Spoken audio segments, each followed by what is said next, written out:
Bu gördüyümüş olduğunuz meyvə kaktusun meyvəsidir. Bunun indi mən sizə kompotunu hazırlayacağım. Necə hazırlanacağını sizə göstərəcəm. Necə soyulduğunu. Başlayaq göstərməyə.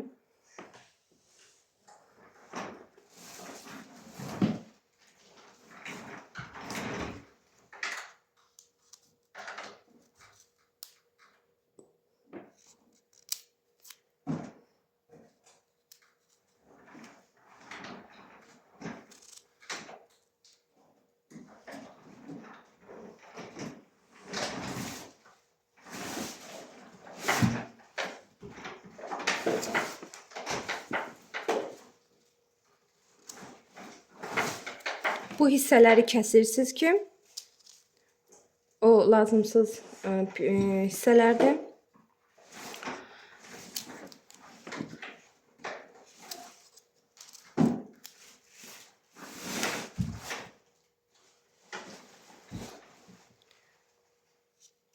Kəsməkdə məqsəd odur ki, şirə canından rahat çıxsın və kompot daha ləzzətli bir hal alsın. Bu gördüyünüz meyvənin üstündə tikanları olur. Onu ehmalca təmizləyirik, yuyuruq və gördüyünüz bu şəkildə kəsib kompot butulkalarına atırıq.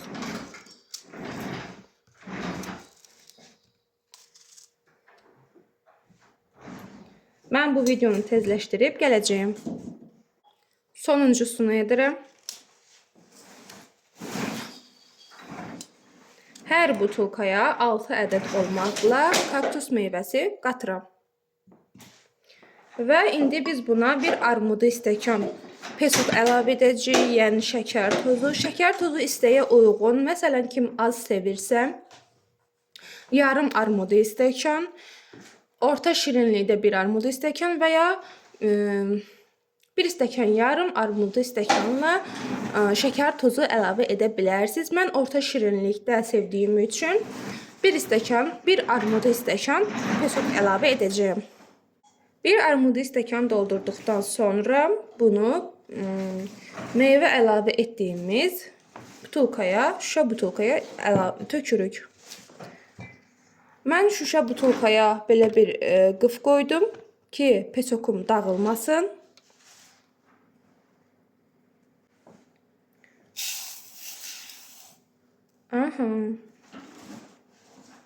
Digərlərinə də pesok əlavə edib gəlirəm.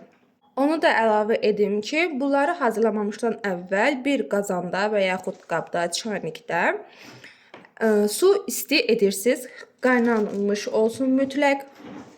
Hər şey hazır etdikdən sonra bu butulkaların üzərinə su çıxana qədər qaynar su doldururuq. Daha sonra isə kompot bankalarınızın yerləşəcəyi bir boyutda qazan götürürsünüz, içinə su əlavə edirsiniz və qaynadırsınız.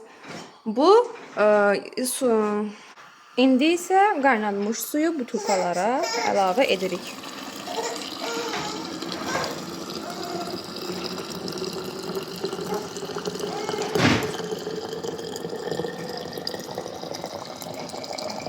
Videoda çox vaxt getməsin deyə digər butulkaları da bu şəkildə doldurub gəlirəm. Daha sonra isə kənarda qazın üstündə qaynanmış olan suyun içinə qoyursunuz. Belə etdikdə kompotlarınız daha ləzzətli olur. Yəni özünüz də istəsəniz sinib görə bilərsiniz. Yəni mən sınamışam, ləzzəti tam fərqli olur, dadı tam fərqli olur. Və bunları su kompotlarının dolmuş butulkaları belə qoyduqda 10 dəqiqə gözləyirsiniz. 10 dəqiqə qaynadıqdan sonra sudan çıxarırsınız. Bir kənarda görürsünüz, ağızlarını hələ tam bağlamamışam və əsla bağlamırsınız. 10 dəqiqə qaynadıqdan sonra bir kənarda onların ağzını bərkidirsiniz və inanın mənə çox ləzzətli bir şey olur. Əgər siz də videomu bəyəndinizsə, kanalımı takip etməyi, videoma like atmağı və fikirlərinizi mənimlə bölüşməyi unutmayın. İndidən təşəkkürlər. Və artıq 10 dəqiqəsi oldu. İndi kompotları bir-bir götürüb ağızlarına bərkidirik. bu halda görsənir. Və budur, kompotlar artıq hazırdır. Əziz izləyicilər, kanalıma videomu izlədiyiniz üçün indidən təşəkkürlər.